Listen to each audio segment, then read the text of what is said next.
하나님의 말씀 봅니다. 하나님의 말씀 여호수아서 오늘은 2장.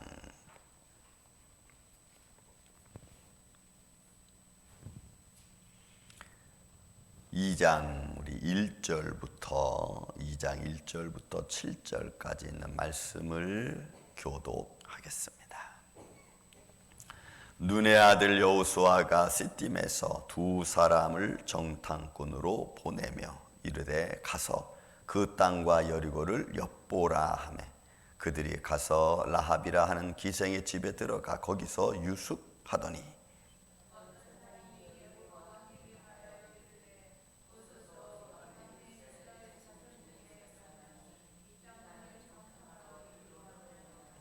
여리고 왕이 라합에게 사람을 보내어 이르되 내게로 와서 내 집에 들어간 그 사람들을 끌어내라.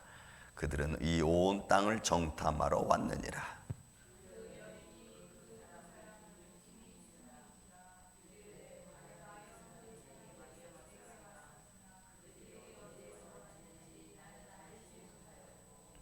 그 사람들이 어두워 성문을 닫을 때쯤 되어 나갔으니 어디로 갔는지 내가 알지 못하나 급히 따라가라. 그리하면 그들을 따라잡으리라 하였으나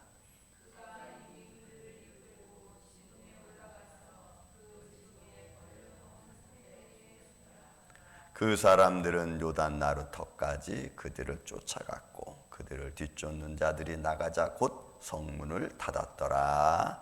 아멘. 자, 여호수아가 이스라엘 백성들 앞에서 이제 얼마 안 있으면 요단을 건너리라 라는 말씀을 들렸고, 그리고 또 이스라엘 백성들은 여호수아의 리더십에 관해서 염려하고 부탁하는 마음으로 모세와 함께 했던 여호와 하나님의 손길이 여호수아에게도 함께 있기를 원한다는 마음으로 당부했죠. 그리고 시간이 얼마나 지났는지 이제 여호수아는 요단을 건너서 여리고성 첫 문에 다다르게 되죠. 그거 다다르기 전에 오늘 정탐꾼을 또 보냅니다. 여기서 시딤이라고 하는 곳은 모압 평지를 말합니다. 그러니까 요단강 건너가기 전에 그 남부 지방에, 그러니까 가데스 바네, 어제 말씀드린 가데스 바네아 그 남부 지방 그쪽, 뭐 에돔은 아니지만 에돔과 모압 그 중간에 있는 그 지역입니다. 그러니까 루벤 지파가 그 지분 땅의 분배를 받았고 그쪽 평지입니다. 그쪽 그 평지에서 지금 그 요단강 건너가기 전에 딱 바라보면서 정탐꾼을 보낸 거예요. 거기가 이제 시딤이고 또 가데스 바네아. 그러니까 정확한 장소는 좀 시딤이라는 곳이 정확했죠. 왜냐하면 모압 평지하면 큰 넓은 평지를 말하고 그것을 가데스 바네아라고 그러고 시딤이라고 하는 것은 좀 더 축소해서 그들이 지금 모여 있는 그 장소를 말하니까요. 자, 거기서 정탐꾼을 두 사람을 보냅니다. 보내서 여리고 그리 가서 땅과 여리고를 엿보라. 이 엿보라라고 하는 라라고 하는 이 단어는 바라보다, 때는 조사하다 이런 거예요. 그런데 이 엿보라는 말은 우리가 어제 그 주일날 정탐꾼에 대한 이야기를 봤지만 그들이 정탐하고 와서 우리가 어디로 가야 되는지, 어떤 이곳은 사람이 많은지, 또 우리가 뭘 결정해야 될지 이런 것을 정탐하는 게 아니고, 여기서 라라고 하는 것은 그냥 바라보고 유무를 와서 이야기하라는 거예요. 그러니까 여호수아가 과거의 일을 기억했는지 안 했는지는 모르겠지만 여기서 엿보다는 말은 그런 그 40년 전에 정탐꾼들이 하던 일은 아닙니다. 그러니까 여기서 그 여리고성을 봐서 유무 어떤지를 살펴보고 그냥 오라는 거예요. 그런데 그 정탐꾼들이 가서 어디 집에 들어갔냐면 기생 라합의 집에 들어갔습니다.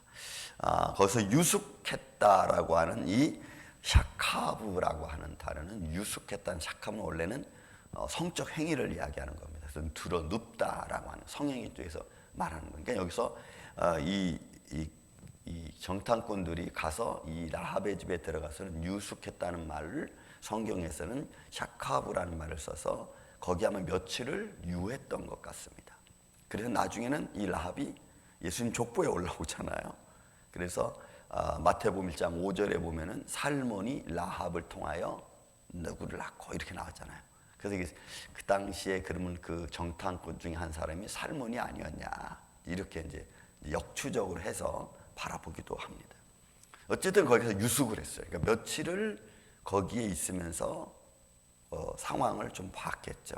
그 여리고에 대한 상황을 보고 그리고 나서 이제 시간이 지나는데 어떤 상황이 벌어지냐면 2절 3절에 보니까 어떤 사람이 여리고 왕에게 말하되 이르되 보소서 이 밤에 이스라엘 자손 중에 몇 사람이 이 땅을 탐자로 이리로 들어왔나이다 이렇게 말하는 그러니까 누군가 이스라엘 사람들이 라합의 집에 거하는 것을 봤겠죠. 그러니까 라합은 여리고 성의 성벽 위에 집을 져놨고 기생이라고 했으니까 많은 사람들이 거기에 왔다 갔다 하는 것은 당연할 건데 아마도 누군가가 눈치 있는 사람이 저 사람들은 이스라엘 사람 유대인이다 뭐 히브리인이다 라는 것을 직감했고 더군다나 여러 가지 소문을 들어서 지금 위협적인 그 히브리인들에 대한 이야기를 여리고성 왕에게 지금 한 거겠죠.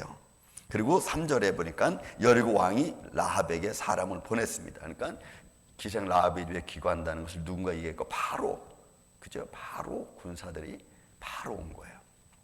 바로 와서 말하는 겁니다. 이르되 내게로 들어와서 내 집에 들어간 이 사람들을 끌어내라. 그들은 이 온 땅을 정탐하러 왔느니라 라고 말한. 그랬더니 여인이 하는 말이 여러분 참 멋있죠. 그 두 사람을 숨긴지라 이르되 과연 이 사람들이 내게로 왔었으나 그들이 어디에서 왔는지 난 알지 못하고 그 사람들이 어두워 성문 닫을 때쯤 되어서 나갔으니 어디로 갔는지 내가 알지 못하나 급히 따라가라. 그리하면 그들을 따라잡으리라 하고는 거짓말을 합니다. 그래 들어온 거 맞다. 그렇지만 성문을 닫을 때쯤은 나갔다. 뭐 정탐꾼들은 이미 본문에 있는 말씀처럼 숨겼습니다. 지붕 위에 숨겼습니다. 삼태 속에 가뒀습니다. 그리고 라합이 거짓말시켰습니다. 여러분 이거 대단한 건 아니겠어요? 그러면 히브리인을 라합이 감췄다. 그러면 벌써 뭔가 감출 만한 이유가 생긴 거죠. 라합에게 있어서는 이들을 충분히 감추어 둘 만한 이유가 있고 그만큼 중요하다는 것을 라합은 깨달은 거예요. 뭐 유숙하면서 이런저런 말 안 했겠습니까? 이런저런 말 다 했을 것이고 그리고 그런 말들을 통해서 이 라합은 뭔가 결정을 해야겠죠. 우리가 이 땅을 하나님 주신 땅을 얻으러 들어왔다. 이제 들어올 거다. 뭐 이런저런 이야기 나누면서 라합은 결정을 한 겁니다. 그러니까 이런 행동이 나올 수 있는 거죠. 그래서 숨겨놓고 그리고 여리고의 군사들이 왔을 때는 나갔다라고 거짓말을 시키는 겁니다. 이쯤이가 그가 이미 그들을 이끌고 지붕에 올라가서 그 지붕에 벌려놓은 삼태에 숨겼더라. 그 사람들은 요단 나루터까지 그들을 쫓아갔고 그들을 뒤쫓는 자들이 나가자 곧 성문을 닫았더라. 여러분 이 성문을 닫았다고 하는 이야기는 이 당시에 이 이스라엘 지파가 땅을 분배를 받고 자기들의 거주지에 살면서 성을 건축하죠. 성문을 닫았다고 하는 얘기는 모든 출입을 다 끄는 겁니다. 이 당시에는 성문으로 사람들이 출입을 하면서 거기에 성문에 가면 단지파, 대례 있는 단지파 같은데 성문에 가면 제가 이제 성지순례 가서 보니까 성문이 두께가 한 3m 정도 돼요. 이 성 두께가. 여리고는 더했습니다. 역사 참고해 보면은. 그리고 그 앞에는 그 제사장들이나 법률가들 좀 유명한 사람들이 앉아 있어가지고 재판이 거기서 이루어지는 것입니다. 그래서 성문이라고 하는 그 광장은 많은 사람들의 출입이 있고 또 그 성에 살고 있는 사람들의 재판의 유무, 잘못된가 좋은 점들을 가려내는 어떤 정치적인 현장이기도 하고 또 그들이 같이 문화를 나누는 문화 현장이기도 해요. 그 당시에는. 다른 어떤 놀이터가 있는 게 아니니까.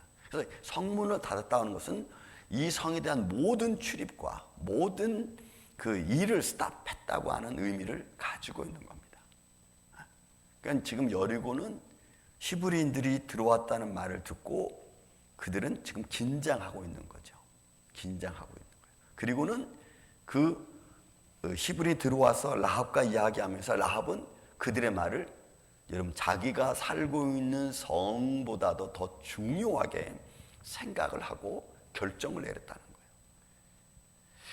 여러분 이런 믿음은 우리가 좀 이렇게 느껴볼 필요성이 있어요.